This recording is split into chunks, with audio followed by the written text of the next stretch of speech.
Injabulo lenkulu kuthi ngingakuvusela lamhla ngithi sawubona ngiphinze ngesibinzi nangenjabulo ngithi nasi isinkwa sakho selisuku ngibonge kubo bonke labanjengemabhekari laba deliver right at your door baxolele labaphelelwa ngipetrol endleleni encwadzini yemaKorinte esibili sahluko saka 12 verse 7 uthi bengingahle ngikukhunyetwe kakhulu ngenxa yetembulo letinyenti angacondzila kepha ngendlula khona ngithi ngamunye wethu kunentfo lengaba ingoti lengambangela akhukhumale kepha kabongwe uNkulunkulu lo sisindzisako etintfweni lebetingasikhukhumeta ngoba khumbula ipride kuthi khukhumeta kuvela kwendvulela kulimala emseni Pawula uthi bengingahle ngikhukhunyetwe kakhulu ngenxa yetembulo letinyenti ngenxa yetintfo letinyenti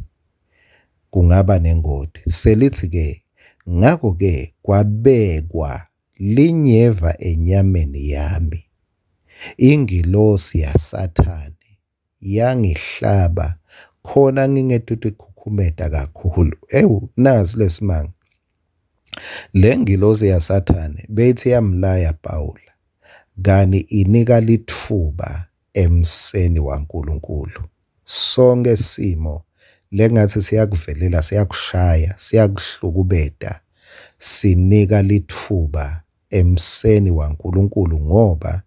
mawuchubeka uthi ngathandaza emahlandla lamathathu ukuthi ayisuke lento Pawula ngalamagama bekakhuluma abeyibuka ngalenye indlela lento nebantu bebamthwalisa bakhuluma bathandaza akusuke lokhu alisuke lelinyeva kepha ngiyajabula Pawula uthi wanika inkosi uNkulunkulu litfuba ukuthi engabe yena uthini konke lokungachamuka kungasiko lokumnanzi kungasiko lokuhle yebo thandaza ukuthi kwedlule kusuke kepha indlebe yakho ayimlalele uNkulunkulu ukuthi engabe yena uthini uyibuka njani lento verse 9 kodwa inkosi yathi kimi umusa wami ukwenele wena ngesikhathi umusa webantu uphela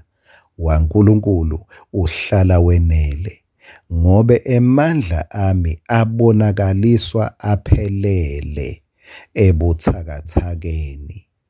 ngako-ke ngitawutigabatisa kakhulu ngebuthakathaka bami kuze phela emandla Kristu ate uhlala akimi livi laNkulunkulu lisinika umcabango ake sesibuke kanje busuku kungenteka bungabi ngumngani wethu kepha busuku bungumngani wetinganyeti busuku kungenteka asibuthanzi kepha lokuvela ebusuku siyakuthanza sihlahla setithelo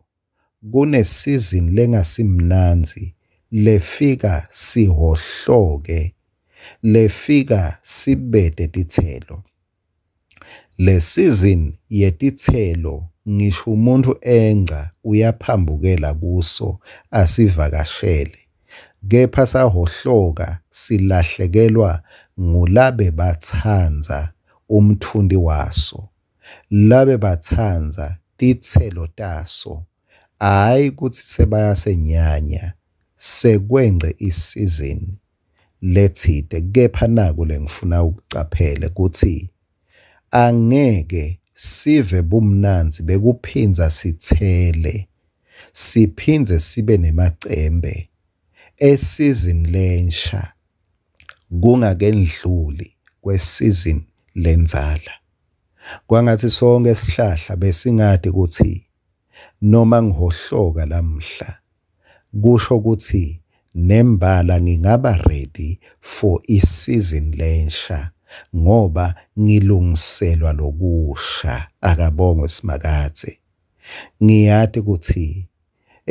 lethi hlahla kumbe betingamemeta uma tinganikwa umlomo tithi mayibabe nayi le season kepha ingefiki le season yebuhlungu, ayifiki le season yebumnanzi. Kanjalo wena nami besingethe sathanza kuba buthakathaka. Njengalokhu uPawula kwathi makufika buthakathaka ngalolo hlangothi lobavela ngaye. Ngiyade ukuthi kude wethu lothanza kuba buthakathaka emoyeni. Kude lothanza kuba buthakathaka ebudlelwaneni. Kude lothanza kuba buthakathaka emnothweni, etimalini, ebhizinisini. Kepha bonke buthakathaka lithuba lemusa waNkulunkulu, lithuba lemandla kaNkulunkulu, lithuba lekulungela isizini lensha. Lilanga ngelanga siyafunza ukuthi tinto angeke tihlale tinjalo. Ngiko lilanga liyaphuma lishone, inyanga iyaqala iphele, umnyaka uyaqala kuvele lomusha. Lokhu kusho ukuthi kude simo lesiyawuhlala sinjalo empilweni. Akabongwe uNkulunkulu, usa-enjoya kuphelela kwemandla nemusa wakhe. Amen.